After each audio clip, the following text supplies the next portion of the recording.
What's up, guys? My name is Yvette. I talk about whatever I want to, whenever I want to on my channel, and today I wanted to talk about my Gazette concert experience. So originally I had planned to be at the theater by 6:30, but it didn't turn out like that. I ended up arriving at 7 o'clock. I actually had a really difficult time finding the line. I was trying to ask one of the security guards, but they seemed really agitated. I don't know why. I kind of poked him a little bit and he was just like, "You're gonna have to wait." And I was like, "I just want to know, where am I supposed to stand in line?" And then another dude came up to me and he was just like, "Oh, you're supposed to stand there." He pointed to this line that had a bar blocking it off. That was the only line that was there. I moved the bar and I went behind the line, and as soon as I did that, guys, all the girls in the back of the line started freaking out and like pointing in some direction like, "No, this is not where you're supposed to be."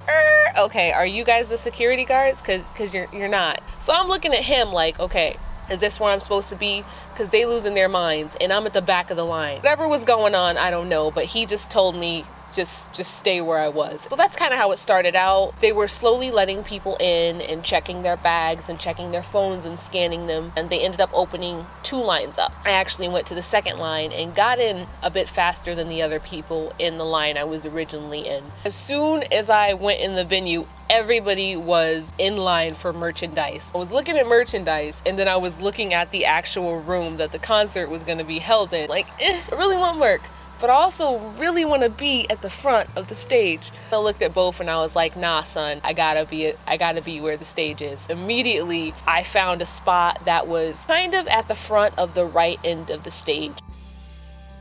Thank God for being tall, because it really came in handy. I gotta admit, I was kind of surprised given the decline of Visual K at how many people had showed up. And it made me really happy. So I spent a good amount of time just recording everybody.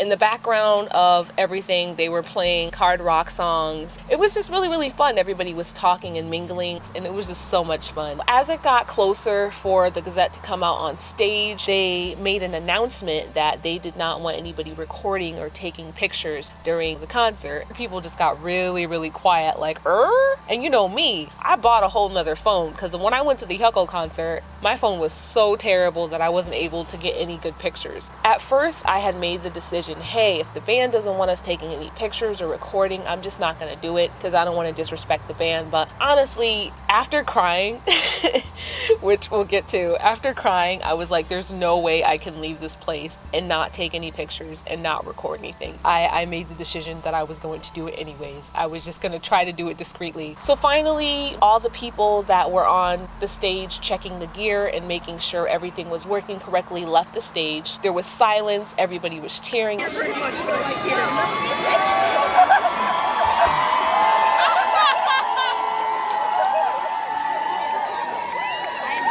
Lo and behold, the band comes out. Everybody starts screaming. Rookie's like, "Hello, New York," and immediately I start bawling. I'm looking at them, I'm looking at the band logo in the back of them, and I'm just like, I'm hearing Rookie's voice, not videos. I'm actually hearing his voice, and I just started crying. I cried for probably about half an hour into the concert. Everybody was headbanging, and I was still like, oh my God, I can't believe I'm here. I was just standing there listening and taking everything in.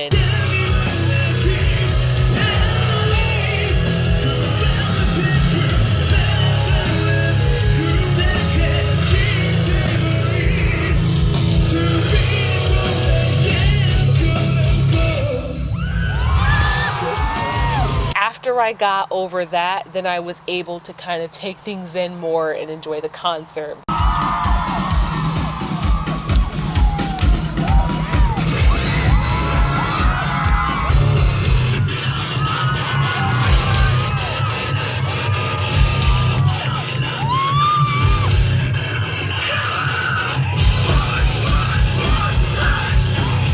Literally, I felt like we had the best spot ever. I feel like compared to everybody, except maybe in front of Rookie, because you know Rookie's my bias and I love him. Besides Rookie, I feel like we had the best spot, hands down, than anybody. The people right in front of Udaha on the right side, I feel like we had the best spot.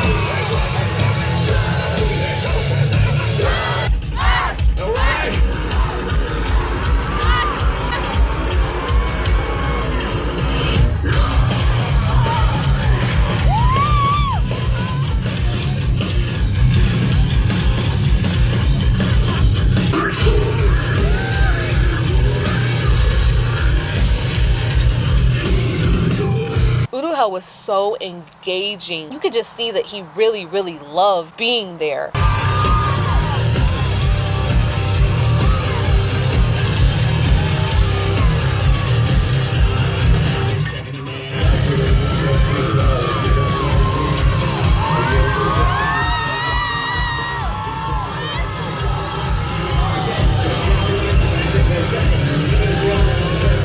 I love when people are interactive, and it was really awesome. Honestly, most of my attention was on Uruha most of the night.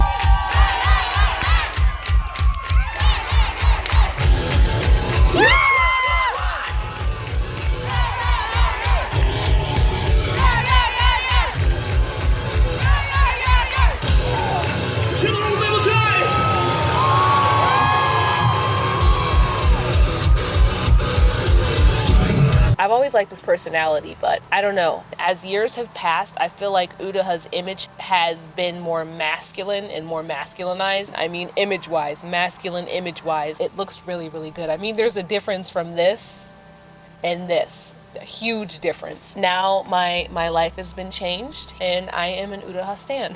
I was really trying to get Ruki because, again, I love me some Ruki.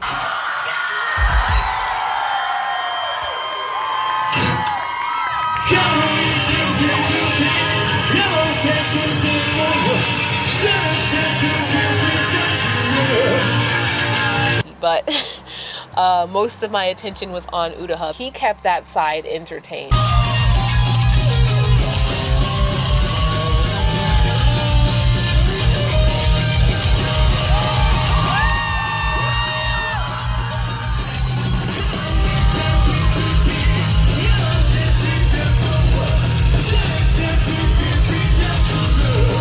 Ruki and Uruha were moving a lot. I could barely see Aoi and I could barely see Reita. Reita did come over. He brought his sexy self over like one time and was kind of lurking.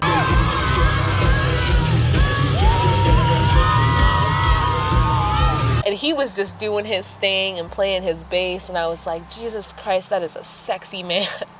Reita's just sexy. Like, there's no if, buts. He's just, that man's so hot. Anyways, a lot of the songs they played, I feel like were better live than actually listening to, you know, their newer stuff. And Ruki, live, his voice was amazing. Oh, yeah!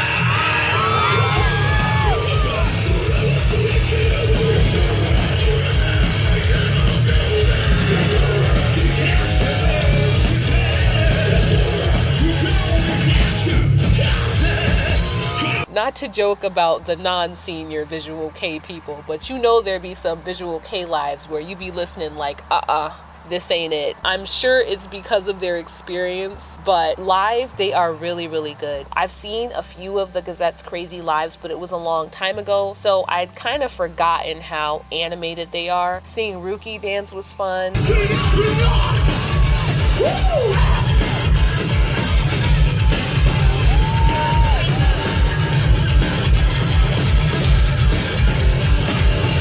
I tried to zoom in on Kai, but I was not able to, you know, given my spot and given we weren't supposed to have phones out. For a little period of time, they left the stage to go change into their, you know, next outfits, and everybody was cheering for them to come out. And you see this chick, and she hops up on this guy's shoulders, and she shows her boobs. Everybody's cheering and everybody's screaming, and then you see some people side-eyeing like, what are you doing? Why are you showing your boobs to an empty stage? More than judging her, I was kind of just wondering if she was a minor, because if she was a minor, that would have been really awkward. I was so happy the band wasn't on stage because I feel like it wouldn't have been well received. I think the way Japanese concerts are different than American rock concerts. That's something to expect, but I feel like it was kind of disrespectful, but I wasn't personally offended. Sure, the Gazette's seen boobs before. I mean, they're like a band of sexy men. I just really hope she wasn't a minor, because it's like, you gotta be careful with stuff like that. But hey, live life, I guess. The band started performing again. The 2 songs that I'm happy that they performed was Cockroach.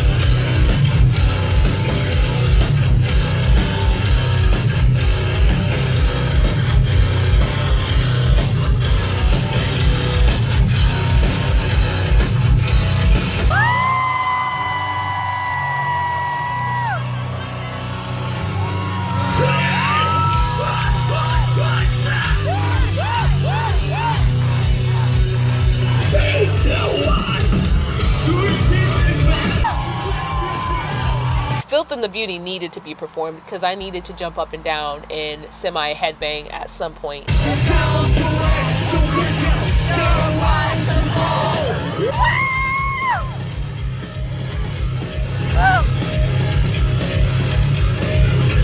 I did find it comical though that everybody was singing the lyrics and a lot of people weren't getting it right. I wasn't getting it right, and I was kind of singing lowly like, okay guys, it's been some years, so I may not be on point with my lyrics. And you know Ruki's English.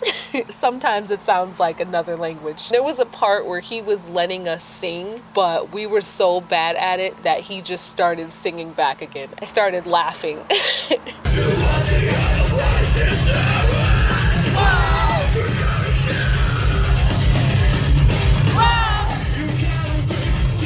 I was like, he knows we don't know, guys. It's okay. He started singing again and everything was right once more. He traded some of the parts with screaming. I thought that was really cool. Just the energy of the room and the fans, it was very, very fantastic. I was not able to get like pics and videos of all the members, but I had such a good time. And don't forget tonight's show.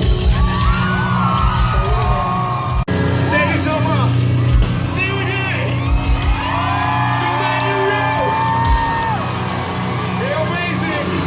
At the end of the concert, Udaha said goodbye to our section and he was just the sweetest thing. All right. One of the best parts was when Kai took a picture with us and like came out into the front of the stage and said hi to everybody. Everybody was screaming. It's very, very sweet that he did that, because I know there were a lot of Kai stans that were probably like, I could barely see him. You know, that's just the life of the drummer.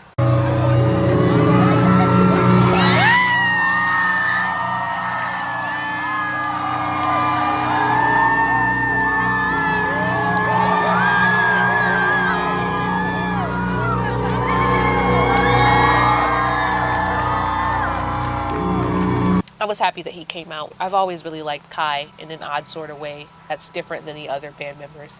So after I finished mingling and talking about the next concerts we were going to and exchanging Instagrams with people, the security guards started trying to kick us out. They were like, okay, you guys gotta go. You don't have a blue wristband, you gotta go. So where do we go?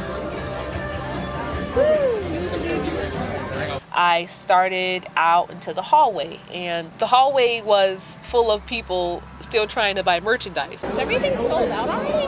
No, but the back of the line's already there, all the way over there. They're just taking everything down. Oh, okay. Cool. I was about to ask you what's the price on those, because I don't want to get in line. I was like, I would, but I don't have like $200. Like I do. Yeah. I was super surprised merchandise was still available, but I was like, I'm getting in line. These are the only shirts that they had left. I'm actually going to show it. I have one up here.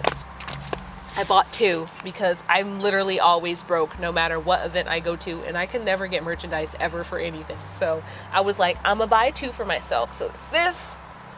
I don't know how it's gonna show on camera. Then there's the back. I'm a big dork. I put it on as soon as I got home and I wore it to sleep. And it says, World Tour Phase 4. We just believe in ourselves to die. I know you were the same. To be reborn again. I'm gonna fall. That's gonna look really dorky on camera. So that was it. That was how my concert experience went. I went outside, I cried, recorded, because I wanted to record my genuine emotions and kind of have a memory of how I felt when I left the concert. And then I walked back home. I really, really hope they come again. I really, really do. Because if they come again, I would buy a VIP ticket, because I think I would be actually ready, and I would probably have something to give them, like maybe written in Japanese, about how much they mean to me and their existence and the fact that they're still around. Nobody told me that Yoshiki was in the building. I just found that out on Instagram, that Yoshiki was in the building, like ex-Japan Yoshiki, he was in the building. I would have liked to know that somebody that important was in my vicinity, even if I didn't get to see him. Just knowing that would have been nice. But I had a great time and I wanted to give you guys the experience. I have another video that I'm going to be recording, so it's time to do that. Peace out. Ruki is so hot. It's like he demands attention, and it's just, I just can't help it. Like, I just can't believe he's just that hot, even in real life.